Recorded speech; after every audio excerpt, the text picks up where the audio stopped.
नहमदुहु व नुसल्ली व नुसल्लिमु अला रसूलिल करीम अम्मा बाद फ़अऊज़ु बिल्लाहि मिनश शैतानिर रजीम बिस्मिल्लाहिर रहमानिर रहीम सुब्हानका ला इल्मा लना इल्ला मा अल्लमतना इन्नका अंतल अलीमुल हकीम क़ाल रसूलुल्लाह सल्लल्लाहु तआला अलैहि वसल्लम अल हिकमतु ज़ाल्लतुल मुमिन फ़इन्नमा वजदहा फ़हुवा अहक्कु बिहा रवाहु तिर्मिज़ी सदक़ल्लाहु तआला व सदक़ रसूलुहुल आला इन्नल्लाह व मलाइकतहु युसल्लूना अलन नबी या अय्युहल्लज़ीना आमनू सल्लु अलैहि व सल्लिमू तस्लीमा अल्लाहुम्मा सल्लि व सल्लिम व बारिक व रहमत व रहम अला सय्यिदिना व शफ़ीना व नबिय्यिना व हबीबिना व मौलाना मुहम्मद सल्लल्लाहु तआला अलैहि वसल्लम। मोहतरम बुज़ुर्गों और दोस्तों, हम सब नहायत खुशकिस्मत हैं कि पूरी जमात अहले सुन्नत के अज़ीम असातीन हमारे और आपके बीच में जलवा फ़रोज़ हैं। ख़ास तौर पर उस्ताज़ गिरामी वक़ार उस्ताज़ुल असातिज़ा मुहक़्क़िक़ मसाइल जदीदा अल्लामा मुफ्ती मोहम्मद निज़ामुद्दीन साहब क़िबला रज़वी मिसबाही बरकाती और दिगर उलमा व मशाइख़ अल्लाह रब्बुल इज़्ज़त इन सब का साया सलामत रखे और हमें इन अज़ीम नेमतों की कदरदानी की तौफ़ीक़ अता फ़रमाए।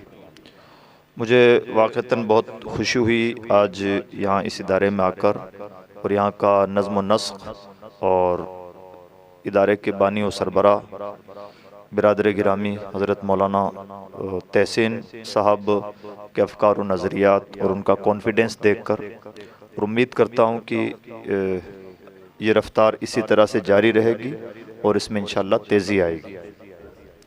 मुझे जो हुक्म दिया गया है हालात के मुताबिक, तो कुछ भी बात कहने से पहले जैसा कि मौलाना तहसीन साहब ने बहुत अच्छी बात कही, इख्तिलाफ़ राय का हमेशा हक़ होना चाहिए। अंग्रेज़ी में कहा जाता है एग्री टू डिसएग्री।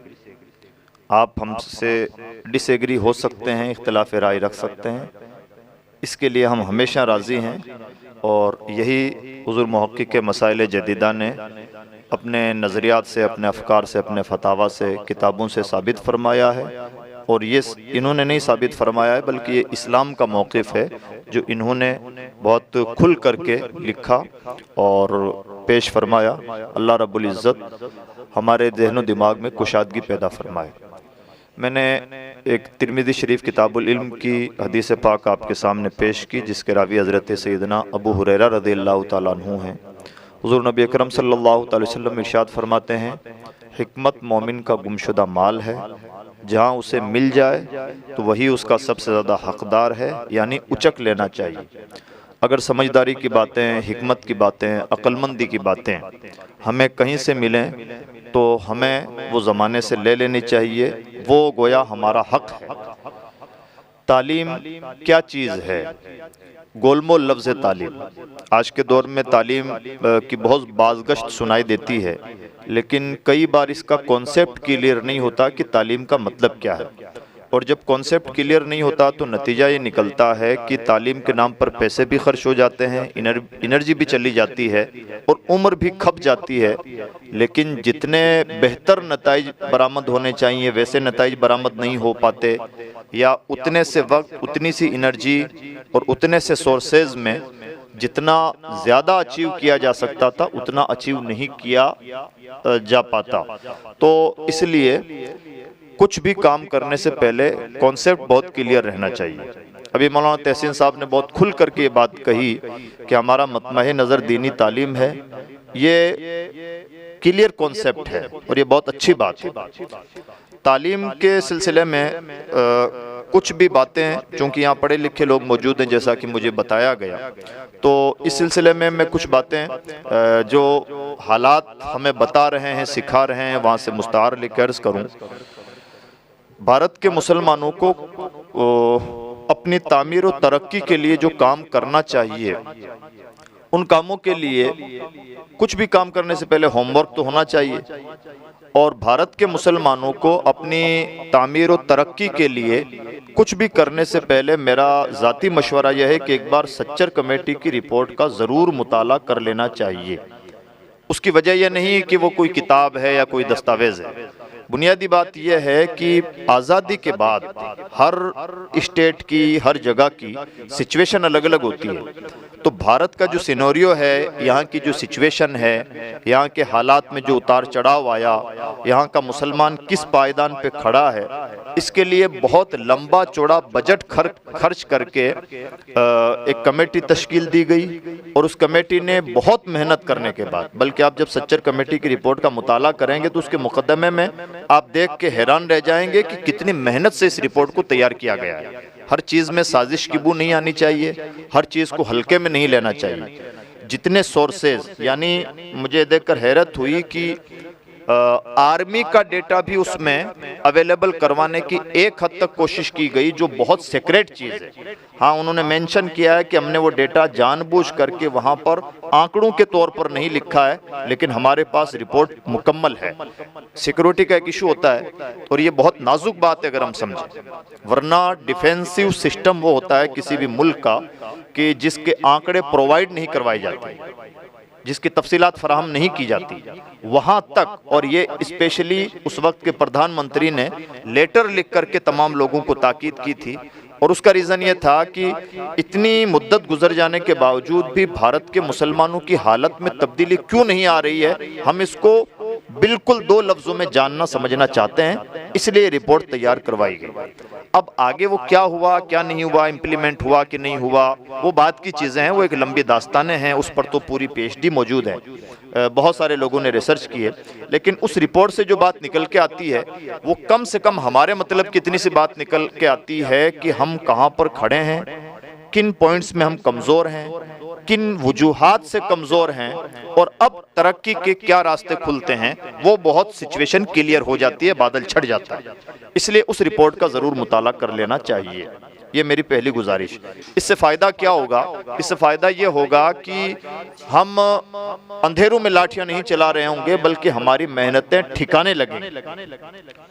अब अगर मैं अपने लफ्ज़ों में उसको निचोड़ के पेश करूं तो काम तो बहुत हैं, लेकिन तरजीही तौर पर 2 काम बहुत अहमियत के हामिल हैं उस रिपोर्ट के अकॉर्डिंग, और वो दोनों काम ये हैं, बहुत इख्तिसार के साथ कहूं कि भारत का मुसलमान इसलिए पीछे है कि वो तालीम में कमज़ोर है, और तालीम में इसलिए कमज़ोर है कि माली तौर पर कमज़ोर है, और ये दोनों चीज़ें आपस में उलझी हुई हैं।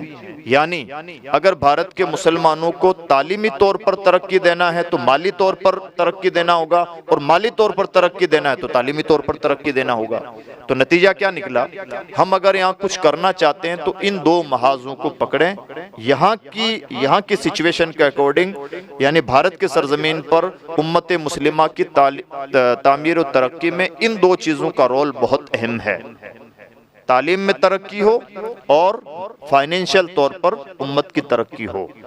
अब फिर चूंकि तालीम एक बहुत बड़ा लफ्ज़ है, तो तालीमी तौर पर तरक्की का क्या मतलब है?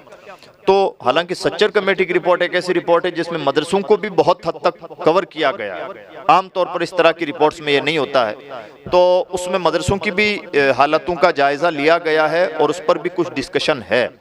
लेकिन बेसिकली जो डिस्कशन है तालीम के नाम पर, वो स्कूलिंग का डिस्कशन है। तो उसका नतीजा निकलता है उसके अकॉर्डिंग भारत के मुसलमानों में बच्चों की एक तादाद वो है जो आज भी स्कूल नहीं जाती, उनके मुताबिक तकरीबन 4% बच्चे, और बाकी जो बच्चे स्कूल जाते हैं उनका ड्रॉप आउट रेट बहुत ज़्यादा है। यानी तकरीबन 96 बच्चे जो स्कूल जा रहे हैं, उनमें से कॉलेज लेवल तक जो बच्चे पहुंच रहे हैं उनकी तादाद हो जाती है तकरीबन 12 से 12.5, और ये बहुत तशवीशनाक आंकड़े हैं।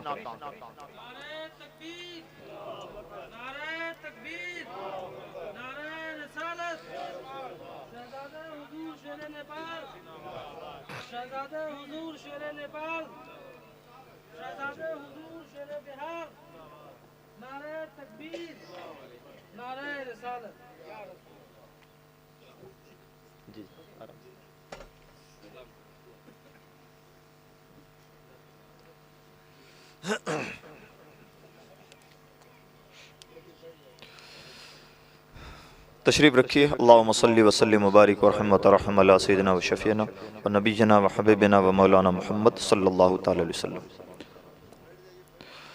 जी, तो 2 चीज़ें निकल कर आई और उसमें भी जो तालीमी तौर पर जो चीज़ सामने आई वो ये है कि एक तो स्कूलिंग में रेशो मुतासिर है और उसमें भी कॉलेज लेवल तक जाते हुए रेशो बहुत ज़्यादा मुतासिर है, बहुत ज़्यादा, इतना ज़्यादा मुतासिर है। आंकड़ों में बात होती है, कोई अंधेरे का तीर नहीं है कि अगर 96 बच्चे स्कूल जा रहे हैं तो कॉलेज तक पहुंचते हुए तकरीबन 12 से 12.5 बच्चे बच रहे हैं और बाकी बच्चे स्कूल छोड़ देते हैं। इसको इस्तिलाह में बोला जाता है ड्रॉप आउट। और मुझे कहते हुए खुशी है कि एक मौके पर गवर्नमेंट ऑफ इंडिया ने स्कीम चलाई थी कि मुस्लिम बच्चों का ड्रॉप आउट रेशो कम किया जाए और उन चीज़ों पर हमारी नज़र होनी चाहिए, इसलिए कि डायरेक्ट हमारे अपने मुद्दे हैं, हमारी अपनी ज़रूरतें हैं। और आज भी सिचुएशन कोई बहुत ज़्यादा नहीं बदली है, इसलिए कि हम हुकूमतों की तरफ से बहुत ज़्यादा ईमानदारी की उम्मीदें करें तो ऐसा नहीं है, लेकिन वहाँ से जो लेने वाली बातें वो ले लेनी चाहिए। तो आज भी अगर तालीम के तौर पर कोई कुछ करना चाहता है मुसलमानों के लिए तो उसे चाहिए कि मुसलमानों का ड्रॉप आउट रेशो कम करने की कोशिश करे, यानी हमारे बच्चे कम से कम स्कूल छोड़ें। इसका एक दूसरा मतलब है और वो ये है कि जब भी हम तालीम की बात करते हैं तो तालीम में जज्बाती हो जाते हैं और डायरेक्ट हम बातें करने लगते हैं यूनिवर्सिटीज की, कॉलेजेस।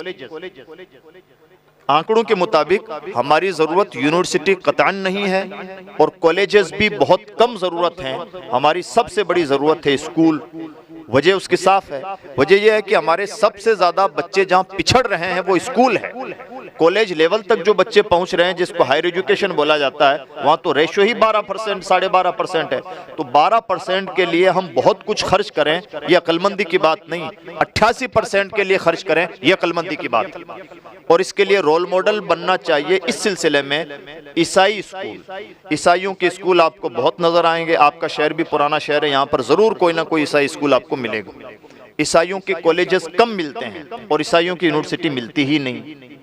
तो ये दरअसल एक इत्तिफाक नहीं है, बल्कि ये एक बहुत मंसूबा बंद तालीमी निज़ाम है कि सबसे ज्यादा जिन चीजों पर मेहनत होनी चाहिए वो स्कूलिंग, फिर उससे कम मेहनत कॉलेजेस और उससे कम मेहनत यूनिवर्सिटी। यूनिवर्सिटी एक ऐसी चीज है कि बनाते हुए हमारी कमर टूट जाती है। सुनने में बहुत सुनहरा लफ्ज है, लेकिन हमारी कमर टूट जाती है और उससे जितना फायदा हमें मिलना चाहिए था उतना फायदा हमें नहीं मिल पाता, जबकि उसके बिल मुकाबिल कॉलेजेस से ज्यादा फायदा मिलेगा और उनके बिल मुकाबिल स्कूलों से सबसे ज्यादा फायदा मिलेगा। अब अगर अच्छे स्कूल कायम हो गए तो उसका नतीजा निकलता है कि अगर बच्चों को स्कूलों में हमने कॉन्फिडेंस दे दिया या क्वालिटी दे दी तो ऑटोमेटिकली वो बच्चे ज़हनी फिक्री तौर पर अपने पाँव पे खड़े हो जाते हैं और अपना फ्यूचर डिसाइड करने में कामयाब रहते हैं कि हमें किस मैदान में जाना चाहिए। और आज के किसी भी इंग्लिश मीडियम में और ख़ास तौर पर जो अच्छे इंग्लिश मीडियम स्कूल हैं उनके छोटे से बच्चों से बात कीजिए, आपको खुद ही एहसास हो जाएगा कि बच्चे कितने चंचल हैं, कितने एडवांस ज़हन के हैं, कितना खुले हुए हैं, उन्हें चीज़ें सिखाई जाती हैं। तो जो सेकंड क्लास का और थर्ड क्लास का बच्चा आपसे बहुत खुल करके बहुत सारे मौज़ूआत पर बातें कर लेता है, उसकी थिंकिंग को क्रिटिकल थिंकिंग बना दिया गया है, उसे आइडिया मैन बनाया जाता है। ये बनाया जाता है, इत्तिफाक नहीं है। बच्चों को आइडिया मैन बनाया जाता है कि बच्चों के दिमाग में नए नए आइडियाज़ कैसे आए, बच्चे गहराई के साथ कैसे सोचें। जैसे हमारा एक दोस्त है, एक दिन वो रेलिंग पे खड़ा था, रेलिंग जो होती है रोकथाम के लिए, तो उसको उसके दादा ने कहा बेटा ज़रा इसको संभल के खड़ा होना कि ये गिर सकती है। तो क्या दादा क्यों गिर सकती है? कहा नीचे से कमज़ोर है। कहा नीचे से कमज़ोर क्यों है? बिल्कुल छोटा सा बच्चा, नीचे से कमज़ोर क्यों है? जब बनाया गया था मजबूत नहीं बनाया गया था। कहा नहीं बेटा मजबूत तो बनाया गया। अब दादा के पास कोई बात ही नहीं थी कि उसे मुतमईन कर सके और बच्चा खुद देखने लगा कि कहाँ कमज़ोरी रह रही है। तो ये एक एग्जाम्पल नहीं है, इस तरह के बहुत एग्जाम्पल हमारे अपने घरों में नजर आएंगे। छोटे छोटे बच्चों के सवालात देखें आप, जो वाकईतन क्वालिटी बेस्ड स्कूलों में पढ़ाई कर रहे हैं, तो दरअसल ऐसे बच्चों को बनाया जाता है और ये हमारी बहुत बड़ी ज़रूरत है। तो इसलिए तालीम में, स्कूली तालीम में पहला मतमही नज़र हमारा ये होना चाहिए कि हमारी स्कूलिंग मजबूत होगी तो इंशाल्लाह आगे की चीज़ें मजबूत हो जाएंगी। अब इससे जो दीनी चीज़ हमें इस्तिफादा करनी चाहिए वो ये है कि हमारे मकातिब बहुत मजबूत होने चाहिए। जब मकातिब का निज़ाम मजबूत होता है तो आगे तक उम्मीद करते हैं कि अल्लाह फजल फरमाए तो ईमान बचा रहे। आज जितने भी बातिल अफकार और नजरियात हैं, आखिर हमारे ही नौजवानों पर हमला कर रहे हैं, अटैक कर रहे हैं, लेकिन कहीं ना कहीं मुसलमानों का इस्लामी शऊर इतना तो रहा है कि छोटी उम्र में, कच्ची उम्र में बच्चों को मकातिब भेजते हैं। लेकिन परेशानी ये है कि मकातिब के निज़ाम में बाज़ाब्तगी न होने की वजह से वो बच्चे 5-5 साल तक नाजरा कुरान पाक ही पढ़ते रहते हैं। 6 साल भी गुजर जाता है कई बार, और जैसा तैसा उन्होंने कुरान पढ़ लिया। और मकातिब के लिए माँ बाप के ज़हन दिमाग में भी और उस्ताज़ों असातिज़ा के ज़हन दिमाग में भी ये बात रहती है कि मकतब का कुल हासिल ये है कि बच्चा किसी तरह से कुरान पाक देख करके पढ़ना सीख जाए।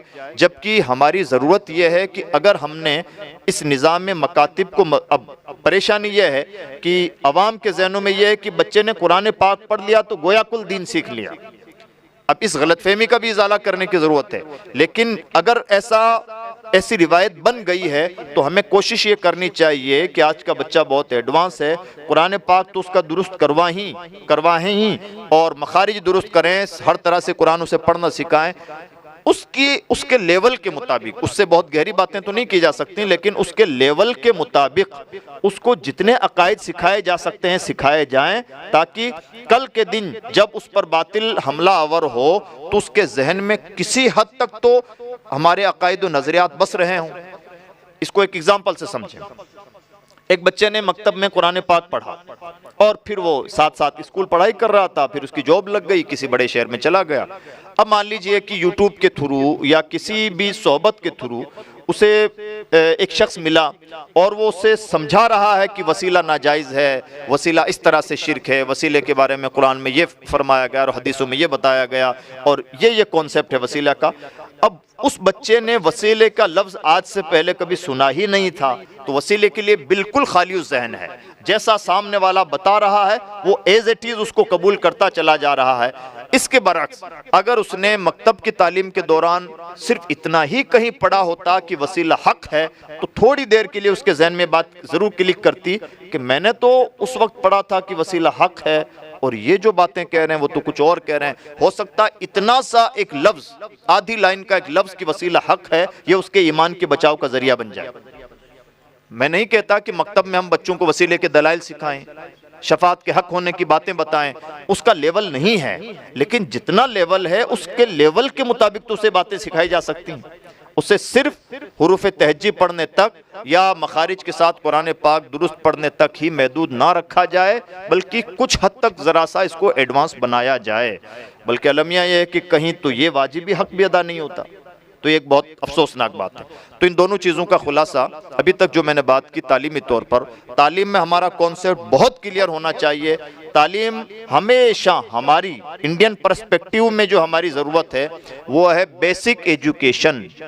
अब स्कूलों के फॉर्मेट में हो या मदरसों के फॉर्मेट में हो, बेसिक एजुकेशन क्वालिटी बेस्ड हो तो इंशाल्लाह फ्यूचर बहुत बेहतर अंदाज से तामीर होगा। और ये मुअज़्ज़ज़ असातीन खुद गवाही देंगे कि जिन बच्चों ने इब्तदाई क्लासेस अच्छे इदारों में पढ़ी हैं और फिर वो किसी बड़े इदारे में पहुंचते हैं तो अल्लाह के फजल से आखिर तक उनका कॉन्सेप्ट भी क्लियर रहता है और उनमें मजबूती पाई जाती है। और अगर फाउंडेशन में कहीं कमज़ोरी रह गई तो आखिर तक कच्चापन उनके साथ ही चलता है और ताउम्र फिर बल्कि खाम माल ही तैयार होता है। तो इसलिए तालीम का पहला ये काम है। अब नज़्म तालीम में कुछ और चीज़ें, बल्कि मैं एक अच्छी बात यह है कि माजी करीब में तालीम पर इतने तजुर्बात हुए कि ना पूछिए। हाँ, हमेशा ये बात दिमाग में रखिए कि तालीम का लफ्ज़ जब भी बोला जाएगा मॉडर्न दुनिया में तो जाहिर सी बात है उससे स्कूलों की तालीम मुराद होगी, लेकिन उससे हम अपने मतलब की चीज़ें बहुत आसानी से अखज़ कर सकते हैं। तालीम में कैसे कैसे तजुर्बात हुए, एक दो एग्जाम्पल सुने। जैसे पड़ोस में एक शख्स, पड़ोसी मुल्क में एक शख्स है, उसने अपने नाम का हिस्सा बनाया अल्लाह वाला, रेहान अल्लाह वाला, ठीक। और उसका मैं अपने लफ्ज़ों में उसका कॉन्सेप्ट समझा रहा हूँ। जैसे मान लीजिए कि आपके बच्चे ने 7th क्लास तक पढ़ाई कर ली है, तो जाहिर सी बात है अक्ल का तकाजा है कि अब 8th क्लास में जाएगा वो, और फिर उसके बाद 9th 10th 11th 12th।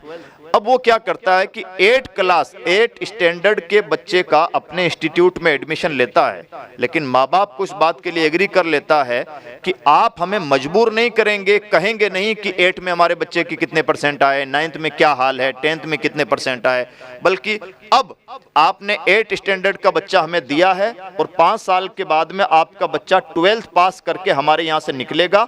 इतनी सी 2 लफ्जों की बात है, बीच में आप हमसे पूछेंगे नहीं कि किस क्लास में बच्चा चल रहा है, क्या रिजल्ट है, क्या परसेंटेज है, वो हमारा काम है। आपको इतना अंधा भरोसा करना होगा, रिजल्ट देना हमारी जिम्मेदारी। उसने इतना माँ बाप से एग्रीमेंट कर लिया। अब उसके बाद वो करता क्या है, 8 स्टैंडर्ड के बच्चे का एडमिशन लिया, किताबें साइड में, कोई सिलेबस नहीं, कोई नज्म ज़ब्त नहीं, कोई क्लासेज नहीं, इंग्लिश परफेक्ट करवाई जाती है बच्चे की, और साथ ही साथ उस बच्चे की काउंसलिंग की जाती है। काउंसलिंग का मतलब, जिसको इमाम अहले सुन्नत ने लिखा है, तबाई तलबा की जांच हो, जिसके अंदर जो सलाहियत है उसे वही काम लिया जाए। तो वो तबाई तलबा की जांच करता है। कुछ गोल्स हैं, कुछ मकासिद हैं जिनको आलमी मकासिद कहा जाता है, ग्लोबल गोल्स, यानी पूरी दुनिया की ज़रूरत है कि मीठा पानी मिले, पूरी दुनिया की ज़रूरत है कि साफ़ सुथरी आबो हवा मिले, पूरी दुनिया की ज़रूरत है कि कोई भूखा ना सोए। तो ये आलमी मकासिद हैं और ये जाहिर सी बात है तमाम ममालिक पर जूं के तू अप्लाई होते हैं। तो उसने उन आलमी मकासिद में से 15-17 मकासिद जो उनके अपने मुल्क पर अप्लाई होते हैं वो अचीव कर लिए, और उन मकासिद, उन आलमी मकासिद के तनाजुर में उस बच्चे की काउंसलिंग की जाती है और बच्चे का टैलेंट सर्च किया जाता है कि ये बच्चा इन मकासिद में से किस मकसद पर खरा उतर सकता है।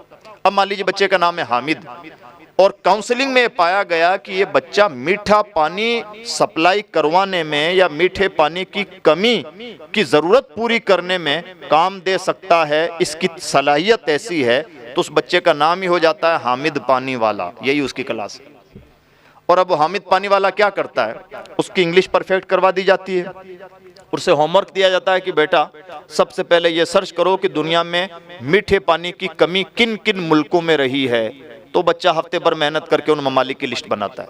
नेक्स्ट टारगेट, अब इन ममालिक में से कितने ममालिक ऐसे हैं जिन्होंने अपनी इस कमी को की भरपाई कर ली है और अब वो ममालिक मीठे पानी की कमी से नहीं जूझ रहे हैं, उनकी लिस्ट बनाओ। तो उनको फिल्टर किया जाता है। फिर नेक्स्ट उसके बाद में का होमवर्क ये होता है कि अब इन ममालिक ने जिन्होंने आज पहले तो मीठे पानी की कमी से जूझ रहे थे, अब नहीं जूझ रहे हैं, कामयाब हो गए हैं, तो उनकी कामयाबी का रीजन तलाश करो। ये लंबा होमवर्क है। जैसे मान लीजिए अफ्रीका के फला मुल्क में मीठे पानी की कमी थी, 50 साल तक जूझता रहा, लेकिन फिर ये आइडिया काम आया और इस आइडिया की वजह से आज वहाँ मीठे पानी की कमी नहीं है।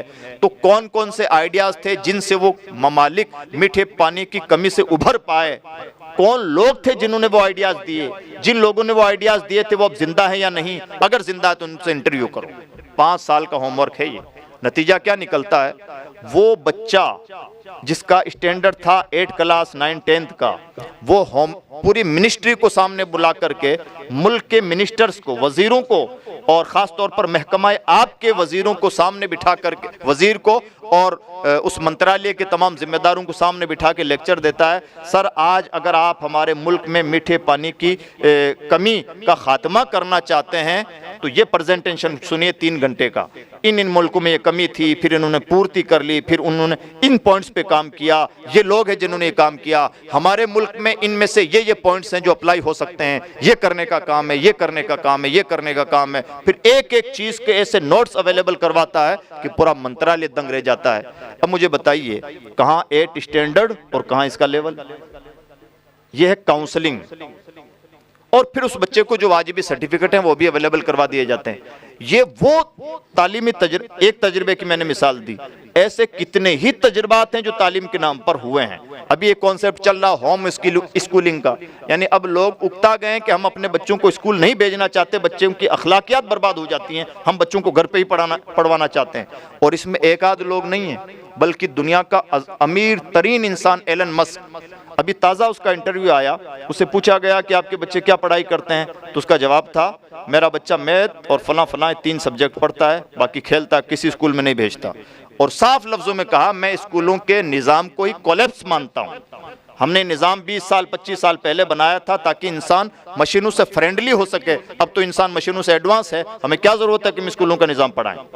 और ये आप यकीन रखिए कि आइंदा 10 सालों के बाद में हो सकता है आज जो एजुकेशन सिस्टम हमारे सामने चल रहा है वो कोलैप्स हो जाए। यानी दुनिया इतनी प्रैक्टिकलिज्म की तरफ चली गई, अमली हकीकत, सिर्फ किताबी नहीं, बल्कि दुनिया में जो बेस्ट एजुकेशनल मॉडल पाए जाते हैं उन्हीं ममालिक के पाए जाते हैं जो प्रैक्टिकल करवाते हैं। तो इसलिए इस पूरी गाथा का हासिल क्या है? इस पूरी गाथा का हासिल यह है कि हमें तालीम को खुश्क नहीं बनाना चाहिए, उसमें नित नए तजर्बात, बेहतरी से बेहतरी, एडवांस से एडवांस, और ऐसा किया जा सकता है। मजाल है कि कोई कमजोरी रह जाए। यही स्कूल है पूरे पूरे क्लास में जो वाकईतन स्कूल हैं, जो मान लीजिए स्कूलों के नाम पर बिजनेस से मैं उनकी बात नहीं करता, लेकिन जो वाकईतन डेडिकेटेड स्कूल होते हैं उनमें एक एक बच्चे की, एक क्लास में अगर 25 बच्चे हैं, एक एक बच्चे की काउंसलिंग होती है। उसमें भी जाहिर सी बात है, जैसे मैं स्कूल चलाता हूं तो मुझे खूब आइडिया है कि कोई बच्चा कमजोर रह जाए कोई अनोखी बात नहीं है। हाँ, कमजोर रहने ना पाए ये स्कूल की जिम्मेदारी है, और स्कूलों को एग्रीमेंट करना होता है कि हाँ बच्चा मैथ में कमजोर है, लेकिन 2 साल के बाद में हम आपको परफेक्ट करके देंगे, और एडवांस क्लास लगानी पड़े, कोई सूरत अपनानी पड़े, ये मॉडल नहीं तो ये नहीं तो ये नहीं तो ये अपनाएंगे और उस बच्चे को कवर करवाएंगे। ऐसा होता है। तो ये तमाम चीजें हमें किसी हद तक, अच्छा हर चीज के लिए सोर्सेज नहीं चाहिए। कई बार हम वसाइल का रोना रो देते हैं, माना कि वसाइल एक अहम तरीन चीज हैं, लेकिन कई बार सिर्फ तदबीरें काम आ जाती हैं। कई बार थोड़ी सी मेहनत, डेडिकेट होना कि हमें इस बच्चे को चीजें कवर करवानी है, जब हम तुल जाते हैं तो असबाब भी फराम हो जाते हैं, काम भी हो जाता है। तो ये कुछ करने के काम है। और इस सिलसिले में बहुत सारे तजर्बात में एक अहम तरीन तजर्बा ये हो सकता है कि हम आहिस्ता आहिस्ता संगम निज़ाम तालीम का काम करें। संगम निज़ाम तालीम का मतलब, आज हमारा बच्चा 12 क्लास तक जब पहुंच रहा है तो उस वक्त तक बच्चे को तकरीबन 15 साल का टाइम लगता है। यानी 0 से 12 तक पहुंचते हुए पहले 3 साल नर्सरी, LKG, UKG और फिर फर्स्ट, सेकंड, थर्ड, 15 साल का टाइम लग रहा है। जबकि तालीम जो 12 क्लास तक की है वो 15 साल की नहीं है, 15 साल की तालीम नहीं। और इसको मैं कहते हुए खुशी है कि इसको भी फेल करके दिखाया है एक मदरसे के बैकग्राउंड में। एक कॉन्सेप्ट आया इंडिया में, हिफ्जुल कुरान प्लस, नाम सुना होगा आपने, एक इंस्टीट्यूट कर्नाटक का लेके आया। हिफ्जुल कुरान प्लस का मतलब जो बच्चा हाफिज है हमें सिर्फ वही बच्चा चाहिए, और हाफिज बच्चे ने अगर ABCD भी नहीं पढ़ रखी है तब भी हम उसे 4 साल में 12th पास करवा के दिखाएंगे। और करवा के दिखाया उन्होंने। और मुझे कहते हुए खुशी है कि एक प्राइवेट इंस्टीट्यूट का ये आइडिया इंडियन गवर्नमेंट ने कॉपी किया, हिफ्जुल कुरान प्लस। यानी बच्चा जब हाफिज है तो इस बात की सनद है कि उसका दिमाग बहुत तेज है, और जब दिमाग इतना तेज है तो उस बच्चे को 4 साल में 15 साल की पढ़ाई करवाना क्या मुश्किल है? करवा के दिखा रहे हैं, वो करवा रहे हैं। अब तो बहुत सारे उसकी ब्रांचेज भी खुल गई हैं। तो जब 4 साल में 12 साल 15 साल की पढ़ाई करवाई जा सकती है तो इसका बोझ लादने की जरूरत नहीं है। ये चीज मुश्किल नहीं है, बल्कि इसको एक हद तक अपने यहाँ अप्लाई करने की जरूरत है। यानी जब तमाम चीज़ों को हम गहराई से समझते हैं और फिर अपना भी दिमाग लगाते हैं तो हम एक बेहतर नतीजे तक पहुंच जाते हैं। अब इसको मैं संगम तालीम के तौर पर, एक आइडिया के तौर पर आपके सामने पेश करना चाहूँगा, इसलिए कि किसी हद तक हम लोग भी ये काम कर रहे हैं। मैं राजस्थान से होता हूँ और पुराना हमारा ज़िला नागौर होता है जो मशहूर है। नया ज़िला कट के बनाया गया जिसका नाम है डीडवाना। इदारा कुरान के नाम से हमने ट्रस्ट बनाया, उसका शॉर्ट फॉर्म करके IQ स्कूल के नाम से हमने स्कूल बनाया। English medium CBSE pattern school है जो जिसका कॉन्सेप्ट ये है कि 0 से 5th क्लास तक पहुंचते हुए बच्चे का बेसिक इस्लामियात कवर करवा दिया जाए। मेरे पास सिलेबस भी 0 से 5th क्लास तक पहुंचते हुए बच्चे का बेसिक इस्लामियात कवर, यानी बच्चा बाकाज़ाब्ता बना, निसाब बना है। नर्सरी में अली बा ता सा और आउज़ बिल्लाह और बिस्मिल्लाह और ला इलाहा इल्लल्लाह, ये 3-4 चीज़ें सीखेगा। फिर ऊपर फिर ऊपर फिर ऊपर करते करते करते करते 5th क्लास तक पहुंचते हुए दुरूस इस्लाम, केरला के इस्लामी तालीम बोर्ड ऑफ इंडिया की किताब है जिसके 7 हिस्से हैं। तकरीबन ज़रूरी मवाद जो एक बच्चे को, एक मुस्लिम बच्चे को चाहिए, वो उन्होंने कवर करवा दिया। उसमें अकायद भी हैं, तारीख़ भी हैं, सीरत भी है, फ़िक़हियात भी हैं और तजवीद भी है, बहुत सारे मजमुआ। यानी एक किताब एक सब्जेक्ट पे नहीं है बल्कि उसमें दुरूस इस्लाम है, दर्स नहीं है। तो वो कॉन्सेप्ट उन्होंने ढंग से कवर करवा दिया। तो 7 हिस्से उसके मुकम्मल हो जाते हैं। मतलब नाजरा बहुत ढंग से, ऐसा नाजरा कि बच्चा तकरीबन इमामत के लायक बन जाए, मोटा मोटी, बहुत गहरा इमाम ना सही लेकिन ठीक ठाक एक नॉर्मल इमाम बन जाए। 5th क्लास तक ये पूरा, और 6th क्लास है एदादिया, और ये प्रैक्टिकल हो रहा है। और ये बच्चा 12th तक पहुंचते हुए एक नॉर्मल आलिम दीन बन जाए, किसी मुहक्किक का दावा नहीं। नॉर्मल आलिम दीन से मुराद ये है कि जहां कहीं भी रहे फितनों के ज़माने में अपना ईमान तो बचा सके। और ये सबसे बड़ा चैलेंज है आज की हमारी नस्लों के सामने। यानी वाक़तन अब, पहले तो लिहाज होता था फीस का कि फीस दी है इसलिए कुछ लिहाज होता था, अब कोई लिहाज नहीं है। आपके बच्चे को सुबह जाते ही शिरकियात में मुब्तला डंके की चोट पे किया जाता है। देख लीजिए ब्रांडेड स्कूलों का हाल। अब 2 सूरतें आपके पास, या तो आप इतने बेगैरत हो जाएं कि ईमान और कुफ्र से भी कोई फर्क ना पड़े, अपने बच्चे को वहां डाल दीजिए, और या फिर हमेशा कुड़न महसूस करते रहिए कि स्कूल तो बड़ा अच्छा है, क्वालिटी बहुत देता है, लेकिन मैं इसलिए पीछे हट रहा हूं कि हमारा बच्चा शिर्क में मुब्तला ना होने पाए, कुफ्रियात ना बके, शुरू से उसकी तरबियत ऐसी ना हो। मुझे दावत इस्लामी के एक मुबल्लिग ने बताया कि ना उसने दावत इस्लामी को छोड़ दिया ये सुनने के बाद, कह के कि मैं हमेशा काफिलों में और यहाँ वहाँ सफ़र करता रहता हूँ, क्या क्या जिम्मेदारियाँ निभाता हूँ। मैंने एक दिन देखा कि मेरा बच्चा खाना खा रहा है, खाने से पहले ओम इस तरह से पढ़ रहा है। तो मैंने कान लगा के सुना, तो दूसरा बच्चा भी पढ़ रहा है। मैंने कहा बेटा ये क्या? तो कहा कुछ नहीं, वो जो जप रहा हूँ, नाम जप रहा हूँ। तो कहा ये किसने सिखाया तुम्हें? तो कहने लगा कि स्कूलों में सिखाते हैं ना, वो तो हम रोजाना करते हैं। तो क्या तुम्हें मम्मी ने कभी डांटा नहीं? तो मम्मी ने तो कभी नहीं डांटा, सर ने तो हमें सिखाया है, तो पढ़ना चाहिए इस वक्त। उसने पूछा अपनी बीवी से, तो बीवी कहती मैं किचन में रहती हूँ, मुझे क्या मालूम कि ये खाना खाते वक्त क्या पढ़ते हैं। यह है दीनदार घरानों का हाल। और मान के चलिए कि जब छोटे छोटे बच्चों के दिलो दिमाग में ये बातें शुरू से पेवस्त हो जाएं, निकालना बड़ा मुश्किल होता है। तो इसलिए 2 ऑप्शन होते हैं, या तो इतने बेगैरत कि ईमान और कुफ्र से कोई फर्क ना पड़े और झोंक दे उस भट्टी में, और या फिर ये कि अंदर अंदर कुड़न महसूस करते रहें, काश हमारे भी अच्छे स्कूल होते, हम भी करते। तो काश और होते और होना चाहिए से काम नहीं होता है, काम करने से होता है। इसलिए इस लेवल पर जो भी सरमायादार हैं, जिम्मेदारान हैं, और इस तरह के इदारे, यानी जहां ये गैप ही खत्म हो जाए, स्पेशली आज़ादी के बाद से जो गैप आया है। जैसे आज़ादी से कबल मदरसे सब कुछ हुआ करते थे, अब गोया कि वही आज़ादी से पहले वाला निज़ाम ले आए, यानी मदरसे ही सब कुछ है। दुनिया उसे मदरसे की शक्ल में जाने कि स्कूल की शक्ल में, हम दोनों तालीम एक साथ दें। और ऐसा किया जा सकता है, जब बड़े बड़े तजर्बात किए जा सकते हैं तो छोटा सा तजर्बा कीजिए और इंशाल्लाह कामयाब होंगे। और हम नए नहीं होंगे इस मैदान में, बल्कि ऐसे बहुत सारे लोगों ने ऐसे तजर्बात किए हैं। तो अजीज़ दोस्तों, ये तालीमी कॉन्सेप्ट कुछ बातें थी।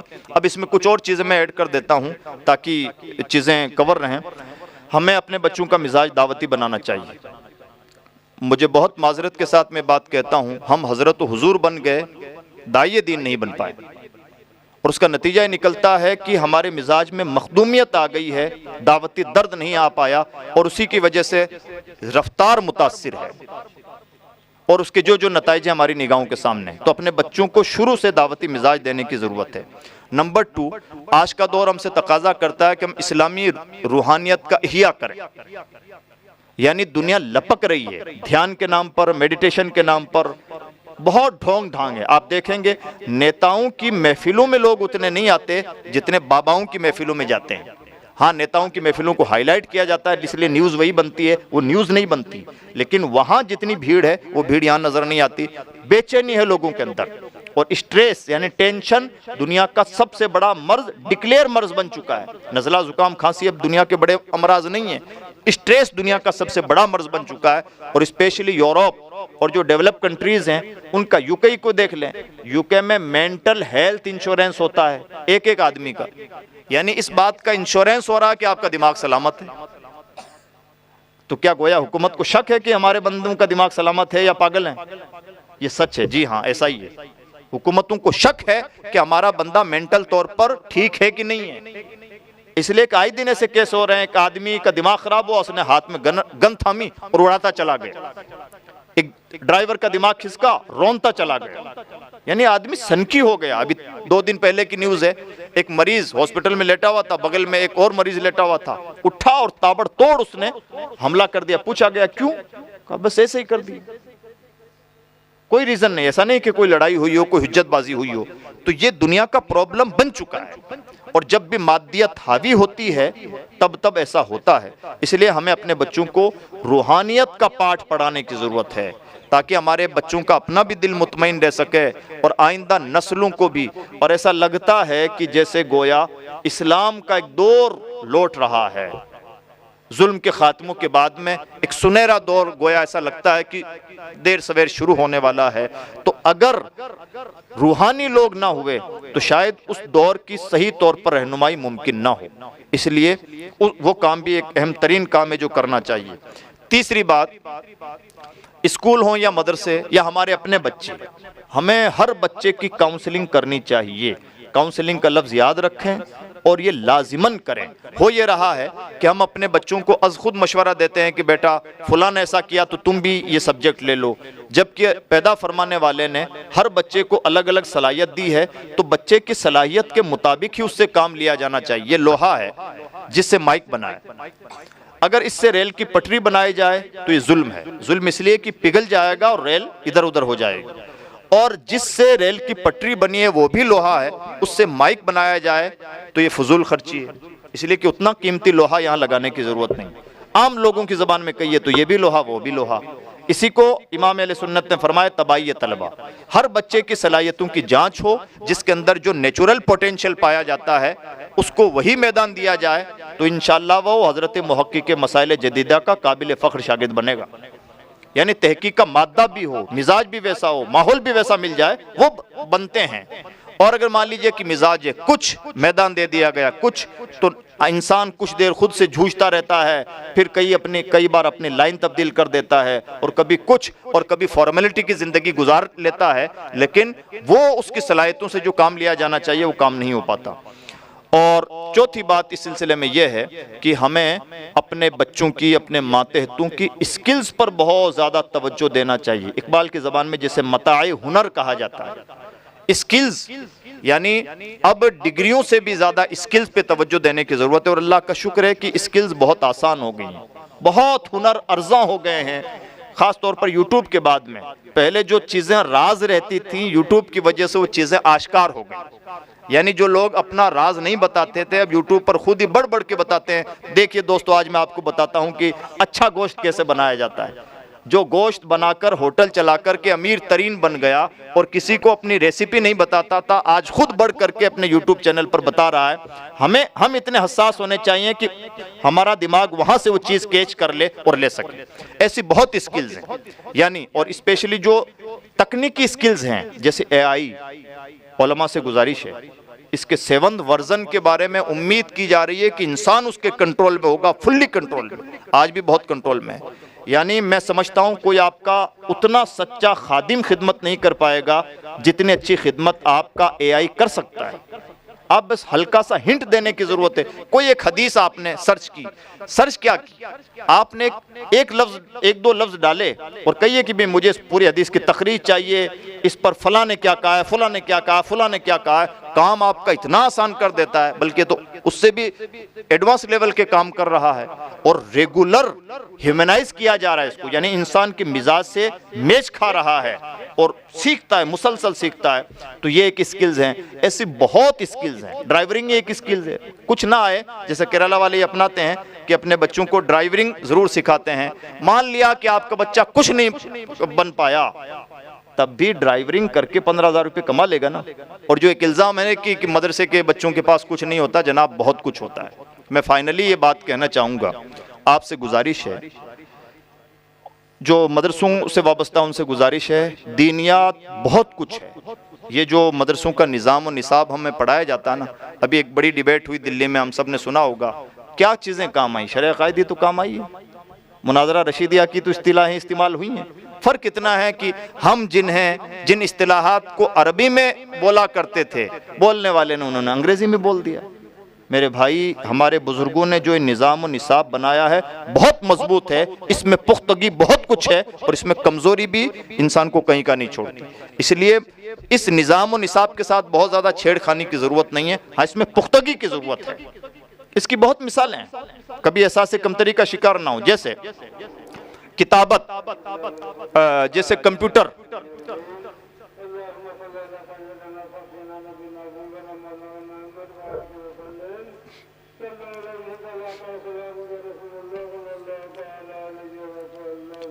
दो तीन मिनट की बातें और सुन लें, अज़ान सुन लें पहले।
स्किल्स के ताल्लुक से मैं बात कर रहा था कि इसके लिए भी है कि अज़ानें दुरुस्त की जाएं, इसलिए कि इस्लाम का शियार है, लोगों को बुलाने का पहला ज़रिया है, पहली पुकार है। ये बहुत दुरुस्त होनी, किरात दुरुस्त होनी, उसमें दिलकशी होनी, जो हमें हुक्म भी दिया गया कि हम अपनी कुरान पाक की तिलावत को अपनी आवाज़ों से मुज़य्यन करें। मैं कैलीग्राफी, खत्ताती की बात कर रहा था। जैसे अक्ल क्या कहती है कि कंप्यूटर में 1000 किस्म के फ़ॉन्ट होते हैं। आपने एक नाम लिखा जामिया फ़ातिमतुज़ ज़हरा और आप नीचे स्क्रॉल करते जा रहे हैं, फ़ॉन्ट बदलता जा रहा है, कभी गुंबद की शक्ल में, कभी छोटा, कभी मोटा, कभी तुर्की, कभी ईरानी। एक क्लिक पर बदल रहा है, लिखने की भी ज़रूरत नहीं, यानी सेकंड से कम टाइम में, माइक्रो सेकंड में आपका ख़त स्टाइल चेंज हो रहा है। तो अक्ल क्या कहती है कि अब तो खत्तात लोगों की कोई वैल्यू नहीं होनी चाहिए। खत्ताती को अंग्रेजी में बोला जाता है कैलीग्राफी, और जो खत्तात होते हैं उन्हें कैलीग्राफर बोला जाता है। जो इंटरनेशनल कैलीग्राफर हैं, सिर्फ इतना सा नाम लिख के देंगे जामिया फ़ातिमतुज़ ज़हरा, 7000 चार्ज करेंगे। यानी मैं बताना ही चाहता हूं कि 1000 बुलेट ट्रेन चल जाए, ई रिक्शा सड़कों पे वैसे ही दौड़ता रहेगा। अगर आपके पास हुनर है तो हुनर की आज भी वही वैल्यू है, हुनर की वैल्यू कम नहीं हुई है, आपकी सलाहियतों की वैल्यू कम नहीं हुई है। हम ज़बरदस्ती कई बार एहसास कमतरी का शिकार हो जाते हैं। या जिंदा मिसाल हमारे सामने मौक़िफ़ के मसाइल जदीदा की है। आज इफ्ता का काम बहुत मुफ्ती साजी का काम गोया बहुत अर्जा कर दिया गया है। हर इदारे से सर्टिफिकेट मिल रहे हैं, हर जगह तखस्सुस फिल फ़िक़्ह हो रहे हैं और बड़ी तादाद में मुफ्तियान किराम फारिग हो रहे हैं। लेकिन कई बार ठंडे दिल से सोचते हैं तो अफसोस होता है, क्या मुहक्किक़ के मसाइल जदीदा के बाद पूरे मुल्क की सरजमीन पर कोई ऐसा मुहक्किक़ मिल पाएगा? यानी आज भी सलाहियतें अपना लोहा मनवाए हुए हैं। शर्त यह है कि वाजिबी सलाहियतें हों तो सही, आदमी अपने फ़न में कमाल का हो तो सही। तो इसलिए स्किल्स पर भी बहुत ज़्यादा तवज्जो देने की ज़रूरत है। इंशाल्लाह बहुत सारे काम आसान होंगे। ये कुछ बातें मैंने तालीम के ताल्लुक से अर्ज़ की। पढ़े लिखे लोग यहाँ पर जो मौजूद हैं उनसे गुजारिश है कि आपका सेकंड पार्ट होता है बिजनेस का, तिजारत का। चूँकि माली तौर पर और तालीमी तौर पर मुसलमानों को ताकतवर बनाना ही भारत के मुसलमानों की तरक्की का राज ठहरा, तो माशी तौर पर ताकतवर बनाने का तरीका यह है कि अपने लोगों को प्रोफेशनल बिजनेसमैन बनाएं, उसके लिए बिजनेस की वर्कशॉप लगाएं और जो नए नए बिजनेस आइडियाज़ देने वाले हैं, कंपनी साजी का काम कैसे होता है और उसमें भी अल्लाह तौफीक दे तो एक्सपोर्ट इंपोर्ट का काम करें। और इस सिलसिले में उलमा को भी पीछे नहीं रहना चाहिए। अगर वो इस सिलसिले में आगे बढ़ेंगे तो इंशाल्लाह बहुत तरक्की करेंगे। तो ये कुछ गुजारिशें मैंने की और फिर आखिरी फाइनली गुजारिश ये है कि सब अपनी अपनी सलाहियतों के इस्तेमाल से उम्मत मुस्लिमा का भला करने की कोशिश करें। वकील जो हैं वो अपनी वकालत से और कानूनी एंगल से उम्मत को मजबूत करें। जो एजुकेशनिस्ट हैं, टीचर्स हैं, पढ़े लिखे लोग हैं, वो अपने फील्ड से उम्मत को मजबूत करें। जिन्हें अल्लाह ने 2 पैसे दिए हैं वो अपने पैसों से और जिनके पास एनर्जी है वो उससे। और सबकी एक इज्तिमाई जिम्मेदारी बनती है कि हमें जिस चीज़ ने जोड़ रखा है और जिसकी वजह से हम हैं वो है इस्लाम।